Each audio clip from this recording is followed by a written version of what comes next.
First Lady Jill Biden has tested positive for COVID-19. The White House said she will isolate until receiving 2 negative tests, a much higher standard than the CDC recommends for the rest of us. But that's simply because Jill Biden is not a worker whose labor needs to be exploited by capital, so she's allowed to stay home and rest and get better. The rest of us, back to work we go. Meanwhile, the White House's COVID-19 response coordinator, Ashish Jha, spoke to the Chamber of Commerce on Tuesday and confirmed what I've long suspected on the show, that the U.S. will indeed have a vaccine shortage in the fall. Here was Dr. Jha explaining that since Congress hasn't passed more funding for the pandemic response, the administration has had to pull money from other areas of preparedness, like protective equipment and testing, in order to purchase updated vaccine doses set to be available next month. So we have taken money from other really important priorities, like having a stockpile of tests and having a stockpile of personal protective equipment, PPE, took those dollars and put them into buying vaccines for the fall and winter because time was running out and we needed to get in there and make sure that America was not way behind every other country in the world. So the good news is we've been able to do that.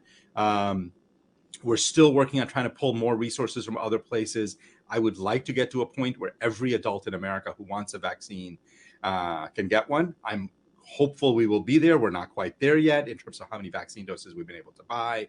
What's really limited us is a lack of resources. Not enough money from Congress to ensure that any American who wants a booster shot can get one. I just mentioned how Democrats passed the Inflation Reduction Act. It includes $300 billion toward deficit reduction, essentially just disappearing that money. Are we supposed to believe the party couldn't get Joe Manchin to agree to divert just a fraction of that money, just $20 billion out of the $300 billion, toward buying vaccines and making sure the country is prepared for the inevitable fall and winter COVID surges? Couple this news with CDC's decision last week to further relax pandemic guidelines and the FDA's decision to not recommend people under 50 get their second booster. And it really looks like a lot of us are being condemned to getting sick. But it actually gets worse. Dr. Jha also told the Chamber of Commerce that, beginning in the fall, the government wants to transition the pandemic response out of the public sector and into the private sector.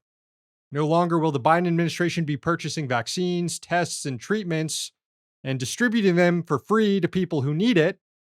Instead, it will be for-profit medical providers that will take the lead, meaning those who are shut out of the healthcare system because they don't have insurance will now be shut out of being treated for COVID. That's more than 30 million people. Jha said, quote, "My hope is that in 2023, you're going to see the commercialization of almost all of these products. Some of that is actually going to begin this fall, in the days and weeks ahead." Just when you thought the pandemic response couldn't get any worse, the Biden administration is handing it off to profit-seeking vultures.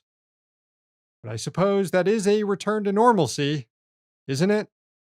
Hey, thanks for watching. Hit the subscribe button so you don't miss any of our new videos. Also, if you want to see Means Morning News in its complete form, not just the clips we post here, head on over to Means TV and get access to all our new episodes and our entire backlog, plus tons of other great movies and original TV shows.